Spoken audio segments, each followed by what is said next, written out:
Preparing dinner is always a busy time for Melissa Duffield. Tonight she's helped by daughter Chloe, but with 5 other children, including a baby to feed, she wants quick, healthy food that everyone can eat. So she's trying MLA's new recipe for beef kebabs. They cook in a few minutes on the barbie. And after a few seconds blitzed in the blender, mixed with pumpkin and boiled water, they make perfect baby food. They're also great finger food for toddlers and popular with older kids, which suits Melissa.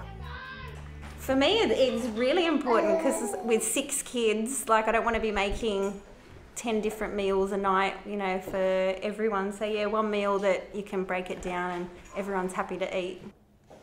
And that's exactly why Meat and Livestock Australia produced How to Make Every Bite Count, a brochure that has simple meal recipes suitable for every member of the family, and especially babies. It was one of the strongest messages to come out of the MLA commissioned research.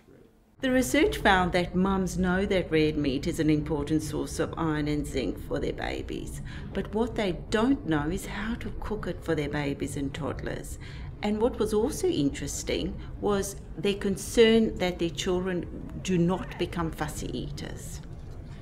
The findings ring true with Melissa. She's an old hand now, but that wasn't always the case. In the beginning, I did have to look it up because I wasn't quite sure which way you were supposed to prepare it for what age group. Introducing red meat from 6 months onward is recommended for a number of reasons, not least because of its nutrient content, especially its high iron levels. Generally, what I tell mums is, in that last trimester of pregnancy, you give all your iron stores to that growing bub. Now, once they're born, they tend to use up the iron that's actually on board in sort of that 5-6 month time frame. So that's why they need some iron-rich foods being introduced around that 6 months. Kate, who has her own practice and is a columnist for the popular parenting magazine, is actively promoting MLA's campaign. She says that infants and toddlers not getting enough iron is much more common than most of us realise. What some studies have shown is that the statistics can be 1 in 3 children can be low in iron. And I see it through my clinic. I see the number of children coming through who are just not having any iron-rich foods. But there are other reasons for introducing red meat to infants and toddlers. Lynn Daniels heads a major Australian study supported by the National Health and Medical Research Council, investigating the development of healthy eating habits in children under 2 and whether this will help protect them from obesity later in life. MLA is funding further analysis of this data to understand the role of red meat.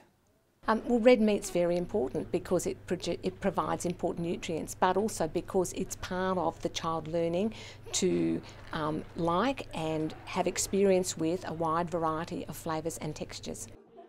And that may well stop them becoming fussy eaters later and plays an important role in their development.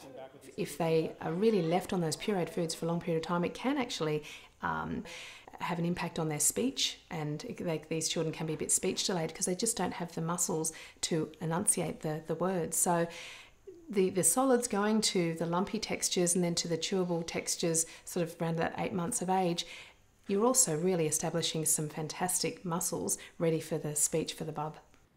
Parents will be able to get a copy of this brochure from their child health nurse or dietitian, and the content, including recipes, will be promoted in magazine advertorials and online via bloggers and forums, as these are some of the most popular ways that parents get their information nowadays.